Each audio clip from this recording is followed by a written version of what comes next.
નમસ્કાર વિદ્યાર્થી મિત્રો, ગણિત નેહલ સરમાં આપ સૌનું હાર્દિક સ્વાગત કરું છું. વિદ્યાર્થી મિત્રો, આજે આપણે શું કરવાના છીએ? આજે આપણે પ્રથમ પરીક્ષામાં પેપર સોલ્યુશન જોવાના છે. કયા ધોરણનું? ધોરણ 9નું. બરાબર. જેના અંદર આપણે શું જોશું? વિભાગ એ અને બી નું સોલ્યુશન આજે જોવાના છે. વિદ્યાર્થી મિત્રો, જે વિદ્યાર્થીઓ અત્યારે જોડાયા હોય, ખાસ નમ્ર વિનંતી છે કે તમે મારા જે ચેનલ જે છે એને સબસ્ક્રાઇબ કરી લો, કારણ કે આવા મજેદાર જે મેથડો જે છે આપણે આ ચેનલ પર શીખતા રહેવાના છે. અને ખાસ વિદ્યાર્થી મિત્રો, જો તમને મારી મેથડ પસંદ આવે તો વિડીયોને બને એટલો શેર કરો, જેથી કરીને આપણે બીજા વિદ્યાર્થીઓ સુધી પહોંચી શકીએ. ચાલો, તો વધુ વાત ન કરતા આજે આપણે જોઈએ કે પહેલું જે પેપર જે છે વલસાડ જિલ્લા આચાર્ય સંઘ અને જિલ્લા શિક્ષણ પરીક્ષણ દ્વારા તારીખ 21/10/2024નું જે ગણિતનું પેપર જે પૂછાયેલું છે એનું આપણે સોલ્યુશન કરવાના છીએ. વિભાગ એમાં કેવા પ્રશ્ન છે, એનું સોલ્યુશન કઈ રીતે કરવાનું એ તમારે સમજવાનું છે. હું જે સમજાવીશ એ રીતે તમે કરશો ને તો તમને પ્રશ્નના સાચા પડવાના ચાન્સીસ વધી જશે. બરાબર છે? ચાલો, તો વધુ વાત ન કરતા આપણે વિડીયો પર આગળ વધીએ.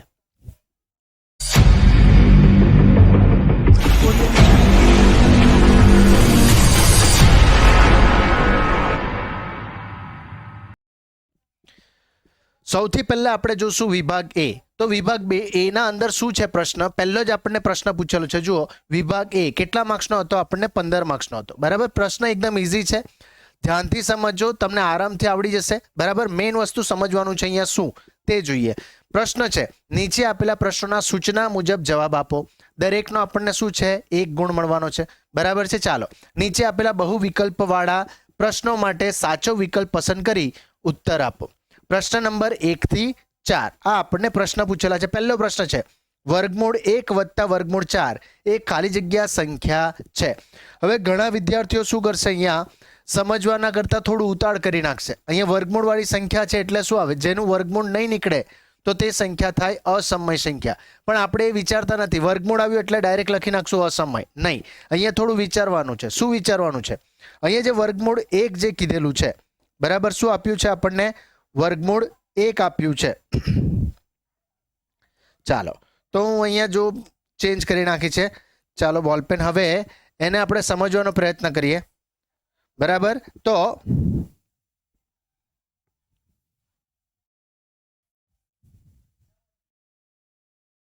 ચાલો, તો અહીંયા જે વર્ગમૂળ 1 જે આપ્યું છે, 1 નું વર્ગમૂળ શું નીકળે? 1 નું વર્ગમૂળ કંઈ નીકળતું નથી. 1 નું વર્ગમૂળ શું રહેશે? 1 નું 1 જ રહેશે.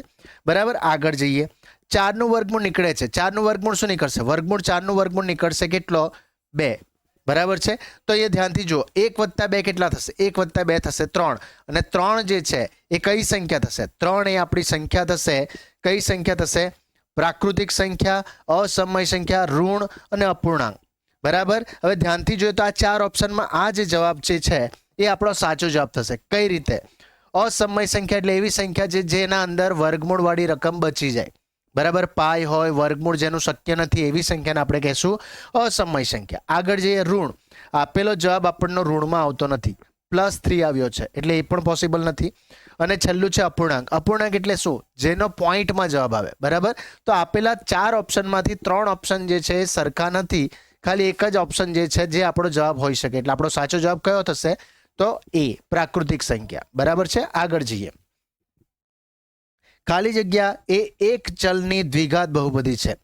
એક ચલની દ્વિઘાત બહુપદી એટલે શું? જેના અંદર ચલોની સંખ્યા, ચલ તરીકે કેટલા આવે? x, y, z, આ બધા આપણે ચલ વાપરીએ છીએ. તો તમે ધ્યાનથી જોશો તો અહીંયા શું કીધેલું છે? એક ચલની દ્વિઘાત બહુપદી. એક ચલ તો છે પણ સાથે ઘાત કેટલી હોવી જોઈએ? 2 હોવી જોઈએ. બરાબર. અહીંયા ઘાત કેટલી કીધેલી છે? 2 ઘાત હોવી જોઈએ. ચાલો, તો તે આપણે સમજવાનો પ્રયત્ન કરીએ. તો અહીંયા જુઓ, અહીંયા વર્ગમૂળ છે, વર્ગ અને વર્ગમૂળ નીકળી જશે એટલે ઘાત કેટલી આવશે? એનો ઘાત તો 1 જ રહેશે. એટલે આ જે છે પહેલો આપણો જવાબ થશે નહીં. બરાબર. હંમેશા 4 MCQ જ્યારે આપ્યા હોય, 4 ઓપ્શન આપ્યા હોય તો પહેલું ટ્રાય કરી જો પહેલો આવશે કે નહીં. એ નહીં આવે, બીજા પર જાઓ. બીજો આવશે કે નહીં ટ્રાય કરો. જે એ હોય તો એ આપણો સાચો જવાબ નહીં હોય. એના પછી ત્રીજા પર જાઓ. ત્રીજો છે કે નહીં એ ચેક કરો. જો ત્રીજો હોય તો ઠીક છે, નહીં હોય તો ચોથો આપણો જવાબ થશે. સમજમાં આવ્યું? તો જ્યારે MCQ પ્રકારના પ્રશ્ન હોય તો તમે આ રીતે પણ સોલ્યુશન કરી શકો છો. હવે હું એ પર એ જવાબ નથી એટલે બી પર જાઉં છું. તો અહીંયા ધ્યાન આપો. x નો વર્ગ છે. બરાબર. પણ અહીંયા શું છે? x નો -2. જ્યારે પણ બહુપદી આપણે લખીએ છીએ તો માઇનસ ઘાતવાળી બહુપદી આપણે કન્સિડર કરતા નથી, તેને આપણે બહુપદી નથી કહેતા, એટલા માટે બી પણ આપણો સાચો જવાબ થશે નહીં. ચાલો, એ જવાબ નથી, બી જવાબ નથી. તો હવે ત્રીજા પર જશું. ત્રીજા પર જઈએ તો એક્સનો વર્ગ, બરાબર, માથા પર ઘાત કેટલી છે 2 અને બીજું કોઈ પદ નથી, એટલે આ જ આપણો સાચો જવાબ થશે. એના પાછળનું પદ ચેક કરવાની જરૂરત નથી, બરાબર. કોઈને ઈચ્છા થાય તો અત્યારે સમજાવવા માટે બતાવી દઉં છું. જુઓ, પાય એ બહુપદીના અંદર આવી, એક્સનો ઘન આવ્યો, મોટામાં મોટી ઘાત કેટલી છે 3 છે, 3 છે, એટલે એ આપણો જવાબ થશે નહીં, બરાબર છે. ચાલો આગળ જઈએ. જો XY અને YX એક ચલ એક જ બિંદુ દર્શાવતા હોય, ધ્યાનથી જોજો, x ની કિંમત અને y ની કિંમત, આ એક બિંદુ છે અને બીજું બિંદુ છે y અને x, બંનેના જે યામ જે છે અલગ અલગ આપ્યા છે, બરાબર. એક જ બિંદુ હોય, બંને જે છે સેમ જ બિંદુ છે. સમજી લો કે હું તમને અહીંયા કહી દઉં, એક બિંદુ છે એને મેં નંબર આપી દીધો 2 અને 3, બરાબર. તો x અને y, XY અને YX બંને આ જ બિંદુ આપે છે, તો એના પરથી આપણને શું ખબર પડે? જો x ની કિંમત કેટલી 2 આવશે, બરાબર, x ની કિંમત કેટલી આવશે તો 2 આવશે. એવી જ રીતે અહીંયા સેકન્ડ માટે y વિચારો, તો y નો પણ જવાબ શું આવશે? y નો જવાબ પણ સેમ આવશે, y નો જવાબ પણ કેટલો આવશે? 2 જ આવશે. તો એના પરથી આપણે શું કહી શકીએ? x અને y કેવા છે? સેમ હશે, તો જ આ વસ્તુ પોસિબલ છે, બરાબર. તો અહીંયા શું થયું? જો શું કીધેલું છે, એક જ બિંદુ દર્શાવતા હોય તો ખાલી જગ્યા શક્ય છે. શું કીધેલું છે? જો x બરાબર 0, y બરાબર 3, બરાબર છે. તો અહીંયા આપણે વાત કરીએ તો બંનેના જવાબ સેમ હોવા જોઈએ, બરાબર. પણ અહીંયા શું કીધેલું છે? x નો જવાબ 0 છે ત્યારે y નો જવાબ 3 છે, એ તો પોસિબલ નહીં થઈ, બરાબર. બંને જવાબ સરખા જ હોવા જોઈએ, બરાબર છે. અહીંયા મેં 2 અને 3 લખ્યું છે, તમે કહેશો કે સર આ તો પોસિબલ નહીં થાય. આ તમને એક ઉદાહરણ આપ્યું, બરાબર. આ રીતે વિચાર તો આપણો સાચો જવાબ શું હોઈ શકે? બંનેમાં 2 2 મૂકી દેશું તો આ જે બિંદુ છે એ બંને માટે સાચું થાય, બરાબર છે. બીજા પર જઈએ. શું આપ્યું છે? x નો જવાબ 3 છે અને પેલો છે -3. અહીંયા તો બંને સેમ જ હોવા જોઈએ, એટલે આ પણ આપણો જવાબ થશે નહીં. આગળ જઈએ. x બરાબર -3 અને y થશે 3, એ પણ સાચો જવાબ થશે નહીં. 3 સાચા જવાબ નથી તો બચી ગયો ચોથો જવાબ, તો ચોથો આપણો સાચો જવાબ થશે. જુઓ, બંનેની કિંમત કેટલી છે? 3 3 આપેલી છે, એટલે એ થશે આપણો સાચો જવાબ. ચાલો આગળ જઈએ. 114 અંશના માપના ખૂણાનો પૂરક કોણ. પૂરક કોણ એટલે શું? એવા બે ખૂણાઓ જેમનો સરવાળો કેટલો થાય? 180 થાય, બરાબર. તો આપણે શું કરવાનું? 180 માંથી આપેલી સંખ્યાને શું કરશું? આપણે બાદ કરશું. કઈ સંખ્યા? 114, બરાબર. પૂરક કોણ થવા જોઈએ એટલે આપણે બાદ કરશું. હવે આમાં ઘણા વિદ્યાર્થીઓ મિસ્ટેક કરશે. શું મિસ્ટેક કરશે સમજાવીશ. જુઓ, આપણે બાદબાકી કરીએ છીએ, 10 માંથી 4 જશે તો 6 રહેશે, 7 માંથી 1 જશે તો કેટલા રહેશે? 6, 0. એટલે આપણો જે ખૂણો જે આવ્યો કેટલાનો આવશે? 66 અંશનો ખૂણો આવ્યો. પણ એ શાનો જવાબ આવ્યો? પૂરક કોણ હોય તો આપણો જવાબ આવશે 66. એટલે આપણે ઉતાળમાં ને ઉતાળમાં શું કરી નાખશું? 66 આપણે સાચો જવાબ આવશું. પણ અહીંયા પ્રશ્ન એ નથી પૂછ્યો. પ્રશ્ન એકવાર વાંચો, ક્લિયર સમજો, પછી ઉતાળ કરવાની જરૂર નથી, બરાબર. ઉતાળ કરવા જશો તો અહીંયા 1 માર્ક્સ ચાલી જશે. શું થયું છે? જુઓ, 144 અંશના માપના ખૂણાના પૂરક કોણનું માપ કેટલું આવ્યું? 66. એ ખૂણાનો શું કીધેલું છે? કોટિકોણ. કોટિકોણ એટલે શું? જેની સાથે સરવાળો કરતા આપણો જવાબ કેટલો આવવા જોઈએ? 90 આવવા જોઈએ. ચાલો, કોની સાથે સરવાળો કરશું જવાબ 90 આવશે તે જોઈએ, બરાબર. ધ્યાનથી સમજો. 6 માં કેટલા ઉમેરશો? 0 થશે તો 4. 6 ને 4 કેટલા થશે? તો 0. એટલે અહીંયા આપણે 0 મૂકશું તો ઉપર કેટલા આવશે? 6 ને 4 10, 0 વધી પડશે 1. 1 ઉમેરશું, 6 ને 1 કેટલા થશે? 7, બરાબર. 7 માં કેટલા ઉમેરશો? 10 થાય 3. એટલે આપણો સાચો જવાબ કેટલો આવશે? 34 આવશે, બરાબર. તો અહીંયા જે સાચો ઓપ્શન છે એ થશે આપણો કેટલો? 34. આ થશે આપણો સાચો જવાબ. અહીંયા ખાસ વિદ્યાર્થી મિત્રો, ઘણા વિદ્યાર્થીઓ આ ભૂલ કરેલી હશે. હવે પછીની બીજી પરીક્ષા અને વાર્ષિક પરીક્ષામાં તમારે આ વસ્તુનું ધ્યાન રાખવાનું છે, બરાબર. અને જે વિદ્યાર્થીઓ આ વિડીયો જો પહેલી પરીક્ષાના પહેલા જોશે, બરાબર, તો એ વસ્તુનું ધ્યાન રાખવાનું કે પહેલી પરીક્ષામાં આવા પ્રશ્ન આવી શકે છે. તો આ ભૂલ આપણી થવી જોઈએ નહીં. ચાલો નેક્સ્ટ પ્રશ્ન પર જશું.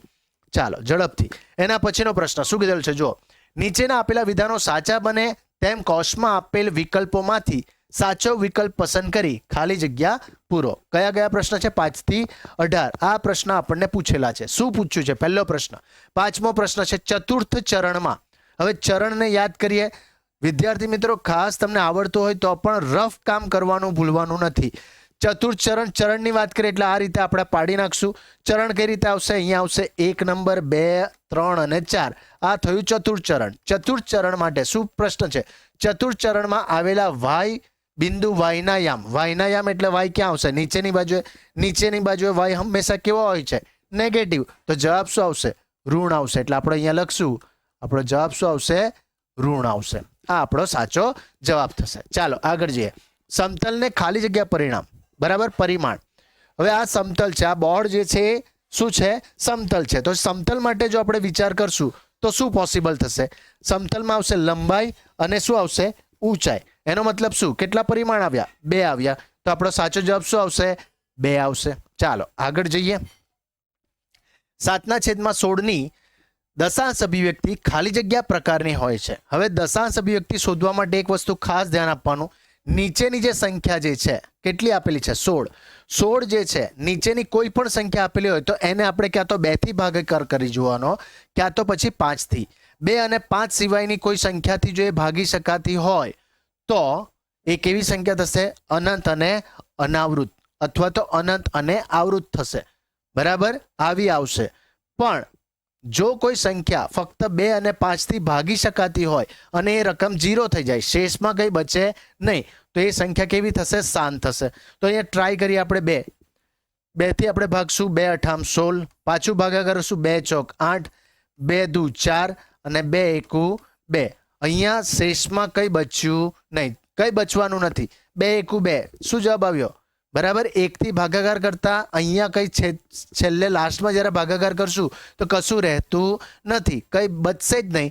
એનો મતલબ શું? આ રકમ કેવી થઈ જશે? તો શાંત થશે. એટલે આપણો સાચો જવાબ આવશે આ રકમ કેવી છે? તો શાંત થશે. બરાબર, આગળ જઈએ. px = x³ વત્તા x² ઓછા 3x ઓછા 3 ની x બરાબર કેટલી કિંમત મૂકવાની છે? -1 મૂકવાની છે. કેટલી મૂકવાની છે? -1 મૂકવાનું છે. આ આપણને પ્રશ્નમાં કીધું છે. હવે શું કરવાનું છે? આગળ કિંમત ખાલી જગ્યા છે. હવે આપણે શું કરશું? પહેલા તો અહીંયા -1 મૂકશું. -1 નો 3 ઘાત કરશું એટલે આપણે વિચાર કરો શું થશે? ચાલો, સ્માર્ટ વર્ક રાખેલો હતો એટલા માટે આ પ્રશ્નનો ઇસ્યુ થયો છે. ચાલો કંઈ વાંધો નહીં, આપણે સમજવાની ટ્રાય કરીએ. બરાબર છે. ચાલો ઓકે.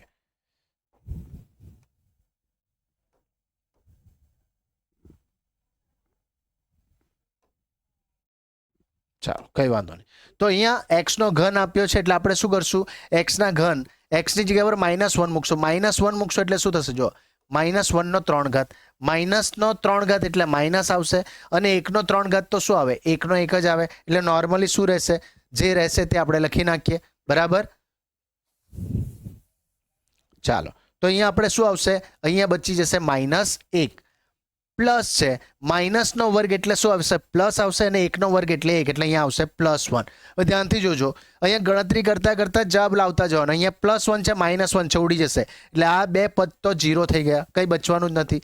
હવે અહીંયા જો માઇનસ છે ને x ની સાથે પણ માઇનસ, માઇનસ શું થશે? પ્લસ.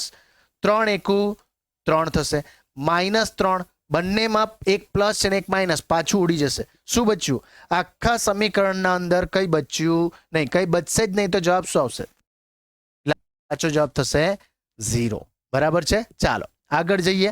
બરાબર છે. એના પછીનો પ્રશ્ન નેક્સ્ટ શું આવશે? હવે કઈ રીતે કરશું? ચાલો, નીચે આપેલા વિધાનો ખરા છે કે ખોટા તે જણાવો. સાચું કે ખોટું તે આપણે જણાવવાનું છે. પહેલો પ્રશ્ન શું કીધેલું છે? 5.9222. અહીંયા ધ્યાનથી તમે ધ્યાન આપશો, જોશો તો તમને એક વસ્તુ ક્લિયર દેખાશે. શું દેખાશે? અહીંયા 2 જે છે એ રિપીટ થાય છે, એના એ જ ક્રમમાં શું થાય છે? રિપીટ થાય છે. તો જે રકમ રિપીટ થતી હોય તેટલી રકમના માથાના ઉપર શું આપી દઈએ છીએ આપણે? ટોપી આપીએ છીએ. બરાબર, 12 આપીએ છીએ. તો અહીંયા તેના ઉપર જ 12 આપેલો છે એટલે આ સ્ટેટમેન્ટ કેવું થશે? સાચું થશે. બરાબર છે. ચાલો આગળ જઈએ. યામાક્ષો વડે સમતલના 4 ભાગ પડે છે. જુઓ આ યામાક્ષો અહીંયા આપણે બતાવ્યું જ. કેટલા ભાગ પડ્યા? 4. તો એનો મતલબ આ સ્ટેટમેન્ટ કેવું થશે? સાચું થશે. બરાબર છે. ચાલો આગળ જઈએ. 2 ભિન્ન, અહીંયા શબ્દ લખવામાં થોડું મિસ્ટેક થયેલું છે, ટાઈપિંગ મિસ્ટેક છે. ચાલો, 2 ભિન્ન બિંદુઓમાંથી અનેક રેખાઓ પસાર થાય છે. જ્યારે પણ કન્ફ્યુઝન થાય તો એક વિચાર કરો, સાઈડ પર રફ કામ કરો. આ 2 બિંદુ આપી દીધા, એમાંથી કેટલી રેખા પસાર થશે? આપણે ધ્યાનથી જોશું તો એમાંથી કેટલી રેખા પસાર થશે? એક જ પસાર થાય, જેના માટેનું સ્ટેટમેન્ટ છે બે ભિન્ન બિંદુઓમાંથી અનન્ય રેખા પસાર થાય છે. આ શું છે આપણી? આ છે આપણી પૂર્વધારણા. બરાબર, એ પૂર્વધારણા છે. બરાબર, આ ભૌમિતિક આકૃતિ છે, એને કહેશું આપણે પૂર્વધારણા. તો આ જે સ્ટેટમેન્ટ પ્રમાણે આપણે વિચારીએ તો અહીંયા કેટલી રેખાઓ કીધેલ છે? અનેક શબ્દ વાપરેલ છે. અનેક છે એનો મતલબ અહીંયા તો એક જ મળવાની છે, સાચું સ્ટેટમેન્ટ નથી. તો જવાબ શું આવશે? ખોટું. બરાબર છે. ચાલો નેક્સ્ટ પ્રશ્ન જો અત્યારે સમજાઈ ગયો. પૂર્વધારણા અને સ્વયંસિદ્ધ સત્યો વચ્ચેનો તફાવત લખો. તો પૂર્વધારણા માટેનું સ્ટેટમેન્ટ એક તો મેં તમને શું કીધું? પૂર્વધારણા એ એવી સ્ટેટમેન્ટ છે, એવું વાક્ય રચના છે કે જે હંમેશા ભૌમિતિક આકૃતિ દ્વારા અથવા તો ભૌમિતિક રીતના અંદર આપણે વધારે પડતો ઉપયોગ કરશું તેને આપણે કહેશું શું કહેશું? પૂર્વધારણાઓ કહેશું. હવે સ્વયંસિદ્ધ સત્યો શું થશે? તો સ્વયંસિદ્ધ સત્ય એ ફક્ત ભૂમિતિ એટલે જેમાં આપણે આકૃતિ દ્વારા જ સમજીએ એવું જરૂરી નથી. સ્વયંસિદ્ધ સત્યો એ ફક્ત ભૂમિતિમાં જ નહીં પણ બીજી ઘણી જગ્યા પર આપણે સ્વયંસિદ્ધ સત્યોનો શું કરીએ છીએ? ઉપયોગ કરીએ છીએ. બરાબર, આ રીતે બે સ્ટેટમેન્ટ આપણે લખી નાખ્યા. હવે આ જે માર્ક્સ છે 1 માર્ક્સમાં છે એટલે હજુ આપણે એક સ્ટેટમેન્ટ બીજું આપણે ઉમેરવા પડશે. શું? તો પૂર્વધારણાનું એક ઉદાહરણ આપશું. તો પૂર્વધારણાનું આપણે એક ઉદાહરણ આપી દઈશું કે બે ભિન્ન બિંદુઓમાંથી કેટલી રેખા દોરી શકાશે? અનન્ય રેખા દોરી શકાય છે. ધ્યાન આપો મારી આંગળી પર. અનન્ય શબ્દ બોલ્યો અને આંગળી બતાવી એક. તો એનો મતલબ શું થાય? અનન્ય એટલે એક અને માત્ર એક જ રેખા બે ભિન્ન બિંદુઓમાંથી પસાર થાય છે. એ આપણું શું છે? સ્ટેટમેન્ટ પૂર્વધારણાનું સ્ટેટમેન્ટ છે. તો સ્વયંસિદ્ધ સત્યનું સ્ટેટમેન્ટ શું આવશે? તો સ્વયંસિદ્ધ સત્યનું સ્ટેટમેન્ટ છે આખું, એને તોડી નાખીશ તો શું થશે? આખું તેના ભાગ કરતાં કેવું હોય છે? વધારે હોય છે. બરાબર. હવે અહીંયા જો આ ભૂમિતિ નથી, અહીંયા આપણે ભૌમિતિક આકૃતિની જરૂર નથી. આપણે કોઈ પણ જગ્યા પર આ વસ્તુ આપણે લાગુ પાડશું તે બધા સ્ટેટમેન્ટ માટે કેવું થશે? સાચું થશે. આખું તેના ભાગ કરતાં કેવું હોય છે? વધુ હોય છે. એને આપણે કહેશું સ્વયંસિદ્ધ સત્ય. બરાબર. તો આ બે આપણે એની શું આપી દીધા છે? તફાવત આપ્યા છે. બરાબર, તો આ વસ્તુ યાદ રાખજો. ચાલો એના આગળ જઈએ. સાદુરૂપ આપો. સાદુરૂપ આપવાની પ્રક્રિયા એકદમ ઇઝી છે, એકદમ સરળ છે, સિમ્પલ. શું કરવાનું છે? જુઓ, જે આપ્યું છે તે આપણે અહીંયા કરી નાખશું. ક્યાં કરશું આપણે? ચાલો, જગ્યા તો કશે દેખાતી નથી, અહીંયા આપણે કરીએ. ચાલો, શું કીધેલું છે? 1/27 છે અને એને કેટલા ઘાત આપ્યા છે? 2/3. 2/7 કેટલા છે? 3. હવે અહીંયા વિદ્યાર્થી મિત્રો આ દાખલો ગણતી વખતે ખાસ ધ્યાન આપો. આપણે કરશું કઈ રીતે તે જોવાનું છે. બરાબર, કલર ચેન્જ કરી લઉં છું. 1/, નીચે જે સંખ્યા છે 27. 27 એ એવી સંખ્યા આપણે એના ઘાત જે છે અહીંયા જે ઘાત આપ્યા છે છેદમાં કયો ઘાત આપ્યો છે? 3. તો એ 27 એ કઈ સંખ્યાના 3 ઘાત સ્વરૂપે લખી શકાય એ વિચાર કરવાનો. બરાબર, તો એ આપણે જોશું. તો 27 ને આપણે 3 તારી 9, 9 તારી 27. એનો મતલબ શું? 3નો 3 ઘાત થાય એ રીતે આપણે લખી શકીએ છીએ. બરાબર છે, 3નો 3 ઘાત. તો ધ્યાન આપજો, 3નો 3 ઘાત એ અંશમાં ઘાત આવ્યો, આ છેદનો ઘાત છે એટલે ઉડી જશે. બરાબર, બંને ઉડી જશે. 3 3 ઉડી ગયા એટલે બચ્યું શું? 1/3 કાઉન્સ શાખાનો શું આવશે? 2 ઘાત. હવે 1/3 નો 2 ઘાત જો આપણે આપી દઈએ તો આપણો સાચો જવાબ શું આવશે? આપણો સાચો જવાબ આવશે 1/9. આ થયું આપણું આ પ્રશ્નનું સાદું રૂપ. બરાબર, તો આ રીતે આપણે ગણતરી કરવાની છે. આ જે ગણતરી કરશું એનો કેટલો માર્ક્સ મળશે આપણને? 1 માર્ક. કઈ રીતે કર્યું? ધ્યાન આપજો. નીચેની સંખ્યા અહીંયા જે ઘાતમાં જે આપેલી છે સંખ્યા 2/3, છેદમાં જે ઘાત હોય તેટલા ઘાતના સ્વરૂપમાં નીચેની સંખ્યાને કન્વર્ટ કરો. બરાબર, આ જે ઘાત છે માથાના ઉપર છે, પેલો ઘાત છે માથાના નીચે. બરાબર, માથા પર જ છે પણ એ ઘાત જે છે અંશ અને છેદમાં છે. તો છેદ અને અંશ બંનેનો શું થાય? ગુણાકાર. અંશ અને છેદ કટ થઈ જશે. બચશે શું? તો ઉપરની સંખ્યા ખાલી 2 જ બચી ગઈ. 2 જ બચી એટલે પછી એને ઘાત આપી દેશું. 1નો વર્ગ કરશું, જવાબ આવશે 1. અને 3નો વર્ગ કરશું, જવાબ આવશે 9. બરાબર, તો આ રીતે આપણે આ પ્રશ્ન કરી શકીએ. અહીંયા આપણો જે છે એ શું થશે? વિભાગ 1 ખતમ થશે. બરાબર, હજુ પ્રશ્ન 2 બાકી છે. ઓકે, હવે આ પ્રશ્નમાં શું કીધેલું છે? જો ધ્યાન આપો. નીચે આપેલા જોડકા સાચા બને તે રીતે યોગ્ય જોડકા જોડો.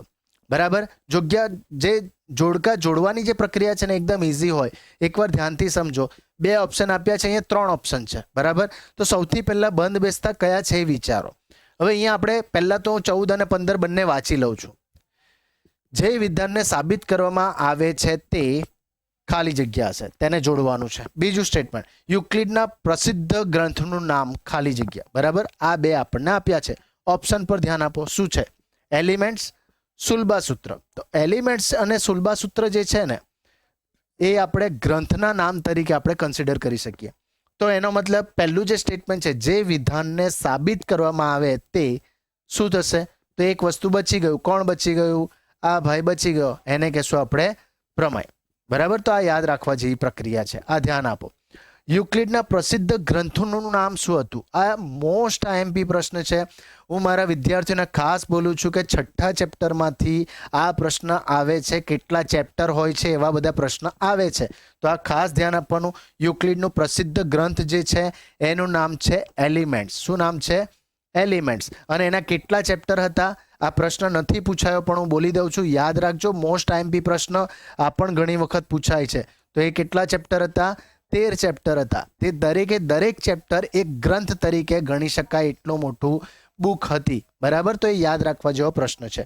ચાલો હવે એના પછીનો પ્રશ્ન આપણે જોશું. પ્રશ્ન શું છે એ સમજીએ હવે. તો અહીંયા સૌથી પહેલો જે પ્રશ્ન જે છે શું કીધેલો છે? પ્રશ્ન નંબર 16, 3/5 અને 4/5 વચ્ચેની કોઈ પણ 4 સમય સંખ્યાઓ શોધો. 4 સમય સંખ્યા શોધવાનું છે. વિદ્યાર્થી મિત્રો, આ ગણતરી એકદમ ઇઝી છે. કરવાનું કંઈ નથી. જે મારી મેથડ છે બસ એ મેથડ ફોલો કરો, આવડી જશે. અને જો મેથડ પસંદ આવે ચોક્કસથી લાઇક્સ આપજો, ભૂલતા નહીં.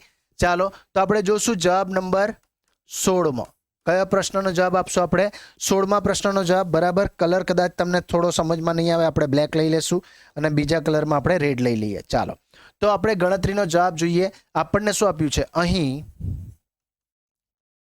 3/5 અને 4/5 ની વચ્ચે n બરાબર કેટલા શોધવા કીધેલું છે? n બરાબર કેટલા? 4. તો આપણે લેશું n બરાબર 4 સમય સંખ્યા. સમય સંખ્યા શું કરવાની છે? શોધવી છે. આ સંખ્યા આપણે શું કરવાની છે? શોધવાની છે. આ આપણને પ્રશ્ન પૂછેલો છે. ચાલો લખી નાખ્યો. હવે કરશું શું? સૌથી પહેલું સ્ટેપ વિદ્યાર્થી મિત્રો ફોલો કરતા જજો, લખતા જજો, પ્રેક્ટિસ કરવાનું છે. એકદમ ઇઝી છે. આપણે ઝડપથી જવાબ લાવશું. બરાબર, સૌથી પહેલું સ્ટેપ શું કરશું? જે આપણે n લીધો છે એના અંદર 1 ઉમેરી દો. n+1 બરાબર શું થશે? 4 + 1. 4 + 1 કેટલા થાય? તો 5. ચાલો આ 5ને આપણે પકડી રાખવાનો છે. 5ને આપણે શું કરવાનું છે? પકડી રાખવાનો છે. બરાબર, ચાલો પહેલી સંખ્યા શું છે? તો 3/5. ઘણી વિદ્યાર્થીઓ ભાગાકારમાં દાખલા આપ્યા હોય એટલે ગૂંચવાઈ જાય. કરવાનું શું? કન્ફ્યુઝ થાય. કારણ કે 2 અને 3ની સંખ્યા હોય તો ઝડપથી દાખલો ગણાય. આમાં કઈ રીતે કરશું? કરવાનું કઈ રીતે? જે પ્રક્રિયા છે બસ એ ફોલો કરતા જાઓ. શું કરશું? પહેલી સંખ્યા માટે આપણે લખીએ. તો શું છે પહેલી સંખ્યા? 3/5 છે. ચાલો લખી નાખી. પહેલી સંખ્યા છે 3/5. એને આપણે શું કરશું? ધ્યાનથી જોજો. 3/5 જેવી છે એવી શું કર્યું આપણે? Copy paste. શું કર્યું? Copy paste. ઓકે, ચાલો હવે આગળનો સ્ટેપ શું આવશે? એના આગળનો સ્ટેપમાં આપણે શું કરશું? તો જે આપણો જવાબ આવ્યો છે ને એ સંખ્યા વડે ગુણાકાર કરો અને ભાગાકાર કરો. આટલું તો બધાને આવડી જ જશે. ગુણાકાર કરો અને ભાગાકાર કરો. ચાલો જવાબ શું આવશે એ જોઈએ આપણે. ચાલો તો આનો જવાબ શું આવશે? આપણે ગણશું. શું આવશે જવાબ? જુઓ, 5 તારી 15. બરાબર, શું આવશે? તો 15 આવશે. છેદમાં 5×5 કેટલા થશે? 5×5 થશે 25. લખી નાખશું 25. એનો મતલબ પહેલા પ્રશ્નનો જે પહેલી જે સંખ્યા જે હતી 3/5 એનો જવાબ શું આવ્યો? 15/25 આવ્યો. બરાબર, આ રકમ યાદ રાખવાની છે. ચાલો હવે બીજી રકમ પર જઈએ. બીજી રકમ શું હતી? ચાલો લખી નાખશું. બીજી રકમ છે આપણી 4/5. ચાલો સેમ પ્રક્રિયા શું કરશું? 4/5 ને શું કરશું? Copy paste. બરાબર, કરી નાખી. એના પછીનો સ્ટેપ સેમ. આ રકમને ગુણાકાર કરો, ભાગાકાર કરો. શું કરશું? ગુણાકાર, ભાગાકાર. ચાલો 5 અને 4 નો ગુણાકાર. 5 × 4 = 20 અને 5×5 = 25. ચાલો આ જે બે રકમના જે જવાબ આવ્યા બસ એ રકમો પર આપણે ધ્યાન આપશું. અહીંયા બસ આપણો જવાબ આવી ગયો. આમ આપેલ માહિતી પ્રમાણે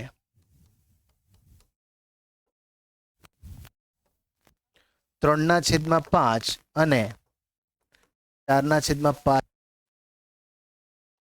વચ્ચેની 4 સમય સંખ્યાઓ કેટલી સમય સંખ્યા શોધવાની છે? 4 શોધવાની છે. આપણે 4 લાઈન પાડશું. 1 2 3 અને 4 મળે છે. શું કર્યું મેં? જુઓ, બસ આ પ્રક્રિયા કરવાની છે. 4 લખેલું હોય તો 4 લાઈન પાડી દેવાની છે. મળે છે. જે રકમ છે બસ એની જગ્યા પર એ રકમ મૂકવાની છે. હવે કરશું શું? ધ્યાનથી જ જોજો. મેં જે અંડરલાઈન કર્યા છે એના પર ધ્યાન આપો. છેદમાં બંનેની રકમ કેટલી છે? 25. છેદમાં બંનેની રકમ કેટલી છે? 25 છે. બસ એ રકમ બધામાં મૂકી દો. અહીંયા મૂકી દેશું આપણે. શું? 25 25 25 25. ચાલો, મૂકી દીધી. હવે અંશમાં શું આવશે? અહીંયા રકમ છે 15, અહીંયા રકમ છે 20. 15 અને 20 વચ્ચે જે આવતી રકમ હોય તે વિચારો. તો 16 17 18 અને 19 આ 4 રકમ આવે છે. બસ આ રકમ ઉચકીને આપણે આપણા જવાબ પર ઉપર મૂકી દેશું. એટલે શું મૂકશું? ઉપર મૂકશું 16 17 18 અને 19. બસ આ થયો આપણો જવાબ. જુઓ, આ છે આપણો જવાબ. આ રીતે આપણે ગણતરી કરવાની છે. ગણતરી એકદમ ઇઝી છે વિદ્યાર્થી મિત્રો. ખાસ ધ્યાન આપો, પ્રેક્ટિસ કરશો, આરામથી આવડી જશે. ફક્ત બીજી પરીક્ષામાં નહીં, વાર્ષિક પરીક્ષા માટે પણ ઇમ્પોર્ટન્ટ પ્રશ્ન છે. બીજી પરીક્ષામાં પણ આવે છે. ખાસ ધ્યાન આપજો. બરાબર છે? તો આ છે આપણો જવાબ. પ્રક્રિયા સમજી લો. 3/5 અને 4/5 હોય તો આ પ્રક્રિયા કરવાની છે. જો આપણને સંખ્યા ફક્ત આ આપી હોય, 2 અને 3 આપી હોય, તો કંઈ નહીં કરવાનું. અહીંયા જે રકમ છે 5, એનાથી શું કરવાનું? ભાગાકાર કરી નાખો. 2/5 ગુણાકાર અને ભાગાકાર. બસ આ પ્રક્રિયા. પહેલી રકમ શું બનશે? 10/5 બનશે. બીજી રકમ બનશે, કેટલી બનશે? 15/5 બનશે. બરાબર છે? આ બે રકમના વચ્ચેની રકમ કઈ આવશે? 11/5, 12/5, 13/5 અને 14/5. આ આપણા જવાબ આવશે. તો આ રીતે ગણતરી થશે. જો રકમોના વચ્ચેની સંખ્યા શોધવાની હોય તો સરળ છે, પણ જ્યારે ભાગાકારવાળી સંખ્યા આપશે ત્યારે આપણે હાલી જશું. કરવાનું કંઈ નથી, બસ એ જ ફોલો કરો. આ રીતે ફોલો કરશો, આરામથી આપણને જવાબ મળી જશે. બરાબર છે? ચાલો આગળ જઈએ. એના પછીનો પ્રશ્ન શું કીધેલો છે? 1/7 માઇનસ વર્ગમૂળ 6. પ્રશ્ન એકદમ ઇઝી છે. છેદનું શું કરવાનું છે? સમયકરણ. આ પ્રક્રિયા આપણે કઈ રીતે કરશું? જુઓ, જવાબ નંબર 17 અહીં 1/7 ઓછા વર્ગમૂળ 6 આ શું છે? આપેલ છે. બરાબર છે? મારા વિદ્યાર્થીઓને ખાસ હું બોલું છું, શું આપ્યું છે પહેલા લખી નાખો, પછી દાખલાની શરૂઆત કરો. બરાબર? તો આપણે આ લખી નાખ્યું. હવે આપણે શું કરશું? કંઈ નહીં. ચાલો હવે આપણે શું કરશું? ચાલો જોઈએ. તો 1/7 ઓછા વર્ગમૂળ 6. બરાબર છે? આની આ રકમ આપણે લઈ લીધી. હવે સેમ શું કરશું? Copy paste. ચાલો તો આપણે કરશું 1/7 ઓછા વર્ગમૂળ 6. ચાલો આટલું લખાઈ ગયું. Copy paste. હવે એના પછીનો સ્ટેપ શું કરશું? એના પછીનો સ્ટેપ શું? ગુણાકાર કરો. શું કરવાનું છે? ગુણાકાર. શાનાથી ગુણાકાર કરશું કંઈ નહીં. આની આ જ રકમ આપણે કોપી પેસ્ટ કરવાની છે. આની આ જ રકમ એટલે વર્ગમૂળ 7 અને વર્ગમૂળ 6. કેટલી વાર લખવાની? 2 વખત. ઉપર પણ લખી નાખો, નીચે પણ લખી નાખો. પણ શું ચેન્જ કરવાનું છે? અહીંયા માઇનસ હોય તો ત્યાં મૂકી દેશું બંનેમાં પ્લસ. બરાબર? હું જે કલર છે એ ચેન્જ કરું છું જેથી કરીને તમને ખબર પડે. અહીંયા માઇનસ છે એટલે આપણે કલર ચેન્જ કરશું. કયું ચિહ્ન લખશું? આપણે પ્લસ કરશું. આ ખાસ ધ્યાન આપવા જેવી બાબત છે. બરાબર? આ ભૂલી જશો તો જવાબ તમને કન્ફ્યુઝ કરશે. બરાબર? બસ આ યાદ રાખો. હવે શું થાય? તો આ જે પ્રક્રિયા જે છે, એકની સાથે ઉપરની રકમ જે છે ગુણાકાર થશે. એકને કોઈ પણ રકમ સાથે ગુણાકાર કરશું, જવાબ શું આવશે? એનો એ જ આવશે. એટલે સેમ વસ્તુ કોપી પેસ્ટ. વર્ગમૂળ 7 વત્તા વર્ગમૂળ 6 શું થશે? Copy paste. છેદમાં. હવે આ જે છે એમાં તમારે એક સૂત્ર યાદ રાખવાનું છે. શું? a² - b². આ સૂત્ર યાદ રાખવાનું છે. a² - b² હોય તો શું થાય? તો એનો જવાબ આવે છે કાઉન્સ કેટલી વખત આવશે? 2 વખત. બંને રકમને બંનેમાં મૂકી દેવાનું. એકમાં આપવાનું માઇનસ, એકમાં આપવાનું પ્લસ. આ આપણું સૂત્ર છે. a² - b² હોય તો a - b, a + b. આ આપણો સૂત્ર છે. તો અહીંયા એવું જ કંઈ છે. જુઓ, a છે, b છે, a છે, b છે, એકમાં માઇનસ છે, એકમાં પ્લસ છે. એનો મતલબ શું થાય? પહેલાનો વર્ગ અને બીજાનો વર્ગ થશે. વચ્ચે શું ચિહ્ન આવશે? માઇનસ. એટલે આપણે શું કરશું? વર્ગમૂળ 7નો વર્ગ ઓછા વર્ગમૂળ 6નો વર્ગ થશે. બરાબર? અહીંયા શું થશે? વર્ગ અને વર્ગમૂળ ઉડી જશે. શું થશે? વર્ગ અને વર્ગમૂળ ઉડી જશે. ચાલો તો હવે સાદુરૂપ આપશે. શું થશે? જુઓ, વર્ગમૂળ 7 વત્તા વર્ગમૂળ 6 છેદમાં 7 ઓછા 6, 7માંથી 6 જશે, કેટલા રહેશે? 1, બરાબર. તો આપણો જવાબ થશે વર્ગમૂળ 7 વત્તા વર્ગમૂળ 6. નોર્મલી છેદમાં આપણે કશું લખતા નથી, 1 આપણે નથી લખતા, 1 બતાવશો તો પણ આપણો જવાબ ખોટો થશે નહીં. અહીંયા આપણો આ પ્રશ્નનો જવાબ આપણે આ રીતે આપશું, બરાબર. ચાલો નેક્સ્ટ પ્રશ્ન જોશું. આ પ્રશ્નમાં આપણને શું કીધેલું છે જુઓ, સાદુરૂપ આપો. અત્યારે તમને સૂત્ર બતાવ્યું એવું જ કંઈ છે, જુઓ આવું જ કંઈ છે. બંને સેમ છે, એકમાં માઇનસ છે, એકમાં પ્લસ છે. ખાસ જ્યારે પણ આવો કોઈ પ્રશ્ન આવે તો જોઈ લેવાનું કે બંને સેમ છે કે નહીં, તો હા છે. બંનેમાં ચિહ્ન અલગ અલગ છે કે નહીં, તો હા છે, બરાબર. ચાલો ગણતરી એકદમ ઇઝી થઈ ગઈ. જવાબ નંબર 18 શું કરશું, અહીં 3 + √3 ઇન્ટુ 3 - √3 આ શું છે, આપેલ છે. શું છે? આ વસ્તુ આપેલું છે. ચાલો તો હવે દાખલાની શરૂઆત કરશું. 3 + વર્ગમૂળ 3 ઇન્ટુ 3 ઓછા વર્ગમૂળ 3. આ તો થશે પહેલાનો વર્ગ.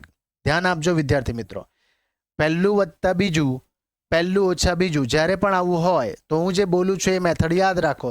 પહેલાનો વર્ગ ઓછા બીજાનો વર્ગ, આ આપણું સૂત્ર છે. બંને સેમ હોય તો પહેલાનો વર્ગ આપી દો, બીજાનો વર્ગ આપી દો, વચ્ચે શું મૂકી દો, માઇનસ. આ પ્રક્રિયા યાદ રાખો. પહેલામાં કોણ છે, 3 છે તો આપી દો 3. બીજામાં કોણ છે, વર્ગમૂળ 3, તો આપી દો વર્ગમૂળ 3. ચાલો વર્ગ અને વર્ગમૂળ શું થશે, ઉડી જશે. અહીંયા તો વર્ગમૂળ છે જ નહીં એટલે જેવું છે એવું લખશું. 3 નો વર્ગ શું થશે, તો 9 થશે. માઇનસ અહીંયા તો કંઈ બચ્યું જ નહીં એટલે શું રહેશે, 3. 9માંથી 3 જશે, શું બચશે, 9માંથી 3 જશે તો આપણો જવાબ આવશે કેટલો, 6. આ થશે આપણો આ પ્રશ્નનો જવાબ. જવાબ એકદમ ઇઝી છે. જો તમે સૂત્ર યાદ રાખો, પ્રક્રિયા યાદ રાખો, દાખલો એકદમ ઇઝી છે. 2 માર્ક્સ તરત મળી જશે. નેક્સ્ટ પ્રશ્ન, એક્સની નીચે દર્શાવેલી કિંમતો માટે 5x - 4x² + 3 બહુપદીનું મૂલ્ય શોધો. કયા કયા માટે, x = 0 માટે અને x = 2 માટે, બરાબર. તો અહીંયા જે આપ્યું છે આપણે લખી નાખીએ. જવાબ નંબર 19 શું આપ્યું છે, અહીં px = 5x - 4x² + 3 શું છે, આપેલ છે. ચાલો પહેલો પ્રશ્ન, પહેલા પ્રશ્નમાં શું કીધેલું છે, x બરાબર કેટલા મૂકતા, 0 મૂકતા. સોરી, x બરાબર કેટલા મૂકવાનું છે, 0 મૂકવાનું છે. ચાલો તો અહીંયા મૂકી દેશું p, x ની જગ્યા પર આપણે 0 મૂકશું. 5 x ની જગ્યા પર 0 મૂકશું, -4 x ની જગ્યા પર 0, પણ x નો વર્ગ છે એટલે 0 નો વર્ગ થશે, +3. ખાસ વિદ્યાર્થી મિત્રો લખતી વખતે આ ધ્યાન રાખો, આવી રીતે લખશો ભૂલ થવાના ચાન્સીસ ઘટી જશે, બરાબર. સાદુરૂપ આપવાની પ્રક્રિયા પણ ઇઝી લાગશે. ચાલો આગળ જઈએ. કોઈ પણ સંખ્યાને 0 વડે ગુણશું, જવાબ શું આવશે, 0. કોઈ પણ સંખ્યાનો વર્ગ કરશું, જવાબ શું આવશે, 0. અને 0 ને કોઈ પણ સંખ્યા વડે ગુણશું, જવાબ શું આવશે, 0 જ આવવાનો છે. +3 જેવું છે એવું કોપી પેસ્ટ. એનો મતલબ જ્યારે આપણે x નો જવાબ 0 મૂકશું ત્યારે તેનો જવાબ શું આવશે, તો 3 આવશે. આ થયો આપણો પહેલા પ્રશ્નનો જવાબ, બરાબર. ચાલો બીજા પ્રશ્નનો જવાબ જોઈએ. બીજા પ્રશ્નમાં શું કીધેલું છે, x ની કિંમત કેટલી મૂકવાની છે, 2 મૂકવાની છે. ચાલો 2 મૂકતા. ચાલો સેમ પ્રક્રિયા, કરવાનું કંઈ નથી, સેમ લખી નાખશું.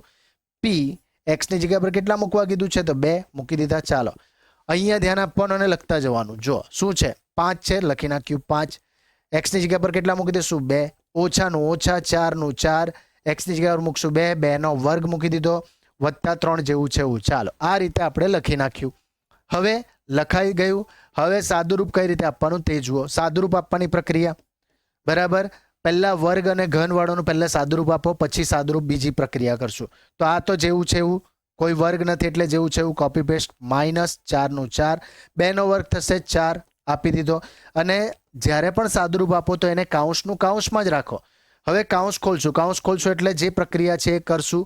કાઉન્સ ખોલતી વખતે બહાર કોઈ રકમ હોય તો એની સાથે શું થશે, એનો ગુણાકાર થાય. તો આપણે ગુણાકાર કરશું. 5 દુ 10 ઓછા 4 ચોક 16 +3.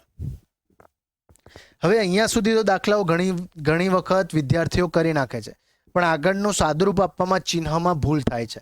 કરવાનું કંઈ નથી, 2-2ના સ્ટેપ યાદ રાખો, બરાબર. સિમ્પલ 10 અને 3 બંનેના ચિહ્ન સરખા છે તો બંનેનો સરવાળો કરો. 10 ને 3 કેટલા થશે, 13.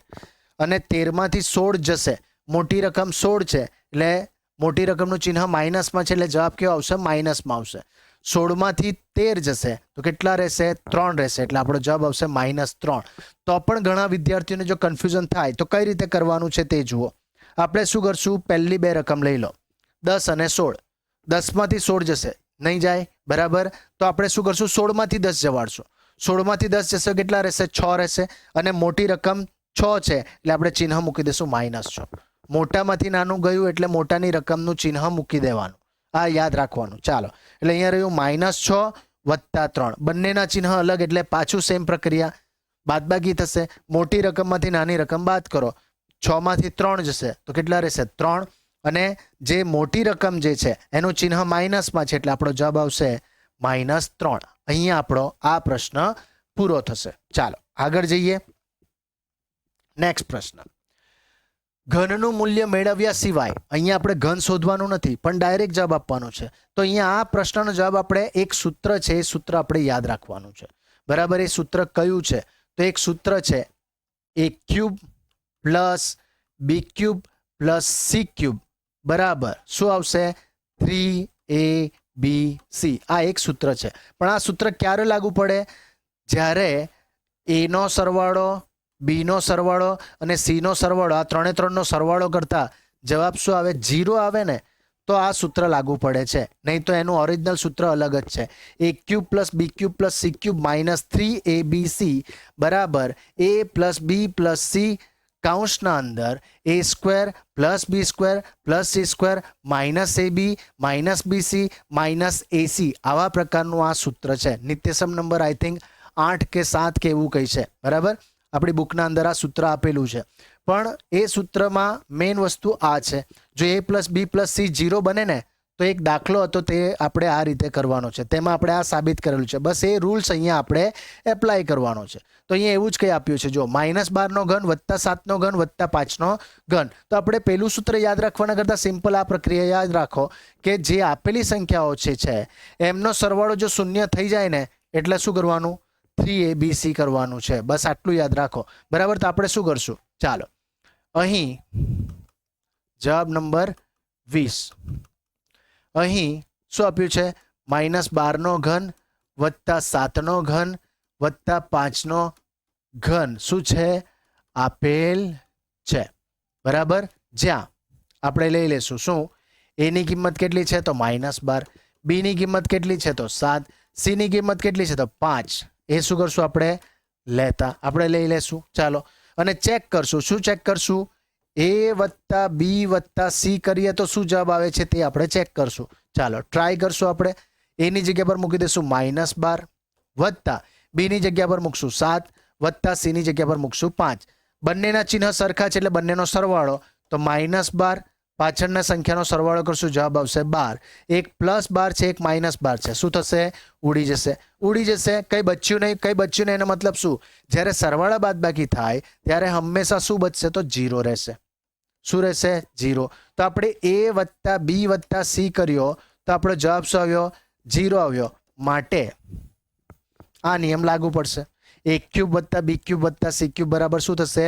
3abc થાય. લખી નાખશું. માટે a³ + b³ + c³ બરાબર શું થશે? 3abc શું થાય? થાય. એટલે આપણે લખી નાખશું. માટે -12 નો ઘન વત્તા 7 નો ઘન વત્તા 5 નો ઘન બરાબર શું થશે? તો 3 વખત -12 પછી b ની જગ્યા પર 7 છે અને c ની જગ્યા પર કોણ છે? તો 5 છે. ચાલો ગુણાકાર કરશું. ધ્યાનથી જુઓ.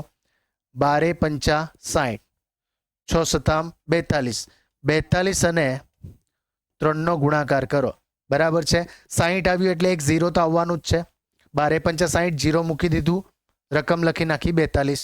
42 અને 3 નો ગુણાકાર કેટલો થશે? 3 × 2 = 6, 4 × 12 એટલે આપણો જવાબ આવશે 1260. આ થયો આપણો આ પ્રશ્નનો જવાબ. પ્રશ્ન એકદમ ઇઝી છે વિદ્યાર્થી મિત્રો. જો તમે આ વસ્તુનું ધ્યાન રાખો તો દાખલો કંઈ કરવાની જરૂર નથી. એકદમ ઇઝી છે. ચાલો નેક્સ્ટ જોઈએ. આગળનો નીચેના પ્રશ્નોના જવાબ આપો. શું કીધેલું છે? યામ સમતલમાં કોઈ પણ બિંદુ દર્શાવવામાં ઉપયોગમાં લેવાતી સમક્ષિતિજ. સમક્ષિતિજ એટલે આડી લાઈન. તેને શું કહેશું આપણે? એક્સ અક્ષ કહીએ છીએ. સમક્ષિતિજ અને શિરોલંબ રેખા, શિરોલંબ રેખા એટલે આ રીતની હોય એને આપણે શું બોલીએ છીએ? વાય અક્ષ. બરાબર. શિરોલંબ રેખાના નામ શું છે? લખી નાખ્યા. એક્સ અક્ષ અને વાય અક્ષ. આ આપણો જવાબ થશે, પહેલા પ્રશ્નનો જવાબ. બીજો પ્રશ્ન, આ બે રેખાઓ જ્યાં છેદે છે, અહીંયા છેદે છે, તેનો શું કહેવાશે? એને કહેવાશે ઉદ્ગમ બિંદુ. એને શું કહેવાશે? ઉદ્ગમ બિંદુ. જેને આપણે શાનાથી દર્શાવીએ છીએ? કેપિટલ ઓ. જેના યામના નામ શું આવશે? 0 0. આ આપણે યાદ રાખવાનું છે. બરાબર. તો અહીંયા પ્રશ્ન ફક્ત એ જ પૂછેલ છે, એનું નામ શું છે? તો આપણું નામ શું આવશે? ઉદ્ગમ બિંદુ. જેને આપણે સંકેતમાં શું કહેશું? કેપિટલ ઓ કહેશું. ચાલો નેક્સ્ટ પ્રશ્ન. જો x બરાબર 2 y બરાબર 1 એ સમીકરણ 2x વત્તા 3y બરાબર k નો એક ઉકેલ હોય તો k ની કિંમત શોધો. આ દાખલા વિદ્યાર્થી મિત્રો છોડવાનું નથી, કરવાનું કંઈ નથી. x ની જગ્યા પર જે કિંમત આપેલી હોય તે મૂકી દો, y ની જગ્યા પર જે કિંમત આપેલી હોય એ મૂકી દેવાની છે. બસ એ મૂક્યા પછી સાદુરૂપ આપો એટલે આપણનો જવાબ મળી જશે. આટલો ઇઝી છે. આપણે એ જ કરશું, લખી નાખશું. શું કરશું? જવાબ નંબર 22. અહીં x બરાબર 2 y બરાબર 1 એ સમીકરણ 2x વત્તા 3y બરાબર k માં શું કરતા? મૂકતા. ચાલો મૂકી દેશું. એટલે શું થશે? ચાલો આપણે જોઈએ. 2 નું 2 લખી નાખ્યું. આ જે છે આપણે કોપી પેસ્ટ કરશું, પણ x ની જગ્યા પર મૂકશું 2. x ની જગ્યા પર મૂકી દેશું 2. એટલે 2 કૌંસના અંદર 2 પ્લસ 3 કૌંસના અંદર y બરાબર શું આપેલો છે? તો k આપેલો છે. ચાલો 2 દુ કેટલા થશે? તો 4 થશે. પ્લસ 3 એકુ 3 કેટલા થશે? તો 3 થશે. બરાબર કે. અને આપણને ખબર છે 3 અને 4 નો સરવાળો કેટલો થાય? તો 7 થાય. એટલે આપણો જવાબ આવી જશે. માટે k બરાબર કેટલો આવ્યો? તો 7. આ પ્રશ્નનો જવાબ થશે. 2 માર્ક્સનો દાખલો છે. 2 માર્ક્સના દાખલા જુઓ કેટલા ઇઝી છે.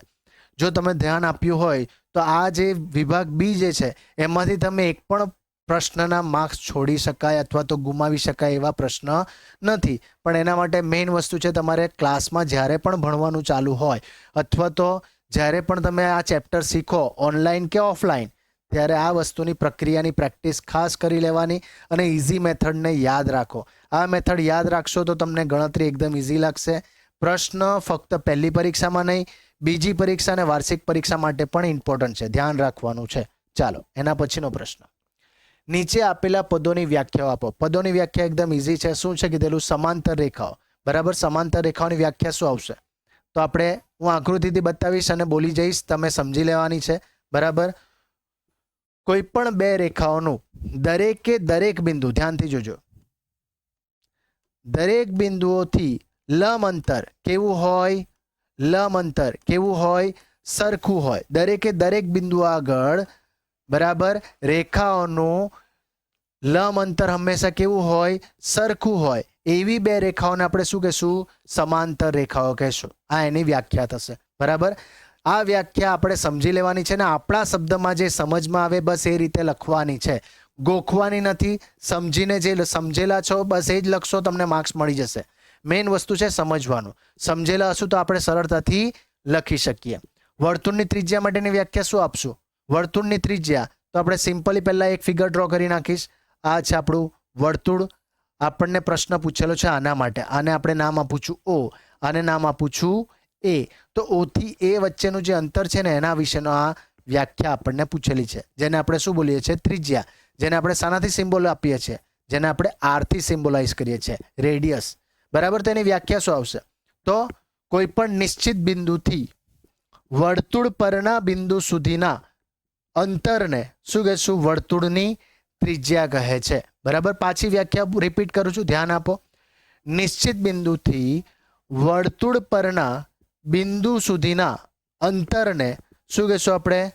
ત્રિજ્યા. વર્તુળની ત્રિજ્યા કહે છે, જેને સંકેતમાં સ્મોલ r વડે દર્શાવવામાં આવે છે. બરાબર. આ આપણો વર્તુળની ત્રિજ્યાની વ્યાખ્યા થશે. ચાલો એના આગળનો પ્રશ્ન જોઈએ. એના આગળના પ્રશ્નમાં કીધેલું છે જો AC બરાબર BC, શું આપેલું છે? અહીં જવાબ નંબર 24. અહીં AC બરાબર શું આપેલ છે? BC આપેલ છે, બરાબર. AC બરાબર BC થાય તેવું બિંદુ C બિંદુ A અને B ની વચ્ચે હોય તો સાબિત કરો કે AC બરાબર હાફ ઓફ AB, બરાબર. અને કીધેલું છે આકૃતિ દોરીને તેને સ્પષ્ટ કરો.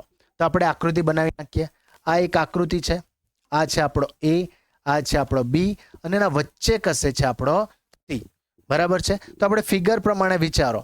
તો આપણે શું કરશું? આપણે જે યુક્લિડની પૂર્વધારણા છે એનો આપણે ઉપયોગ કરશું. એકબીજા પર બંધ બેસતી આકૃતિઓ હોય તે હંમેશા કેવી થાય? સમાન થાય. તો અહીંયા ધ્યાન આપો. હું શું કરીશ? આકૃતિ પ્રમાણે અડધું વત્તા અડધું, અડધું વત્તા અડધું એટલે શું? જુઓ, આ થયો આપણો અડધો ભાગ, આ થયો આપણો અડધો ભાગ. અડધું વત્તા અડધું શું થશે? બંને ભેગા કરશું તો શું બની જશે? આખું થાય. એકબીજા પર બંધ બેસતું વસ્તુ, બરાબર.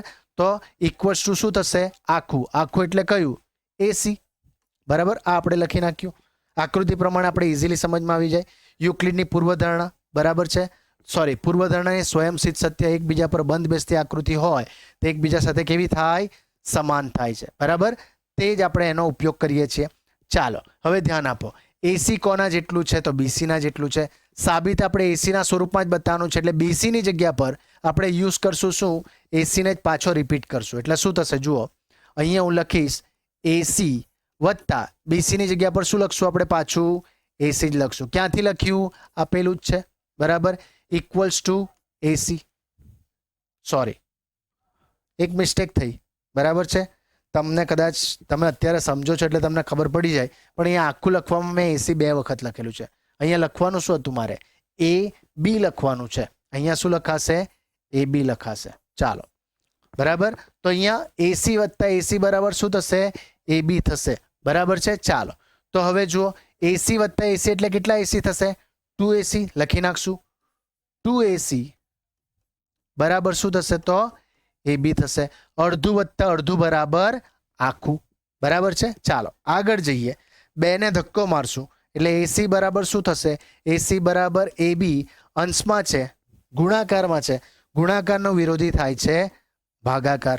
એટલે આપણો જવાબ આવ્યો AC બરાબર AB/2. અથવા તો એને આપણે લખવું હોય તો આ રીતે લખાય AC બરાબર 1/2 ઇન્ટુ AB. જે સાબિત કરવાનું છે તે આપણો પ્રશ્નનો સાબિતી આવી ગઈ. તો આ રીતે આપણે આ પ્રશ્નનો જવાબ આપી શકાય. વિદ્યાર્થી મિત્રો, વિભાગ બી આપણે આ રીતે સોલ્યુશન કર્યું છે. તમને આ જો મેથડ પસંદ આવી હોય, વિભાગ એ ના પ્રશ્ન અને વિભાગ બી ના પ્રશ્ન વ્યવસ્થિત સમજમાં આવ્યા હોય તો ચોક્કસથી કમેન્ટ બોક્સમાં કમેન્ટ કરજો.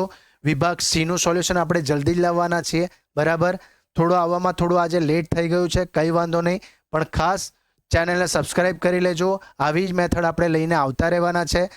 ખાસ કરીને ખાસ વિદ્યાર્થી મિત્રો, તમારા બીજા વિદ્યાર્થી સુધીને પણ આપણને પહોંચાડો, જેથી કરીને આપણે એમના સુધી પણ આ મેથડ લઈને જઈ શકીએ તો એમને પણ ફાયદો થાય. Thank you very much. Thank you so much.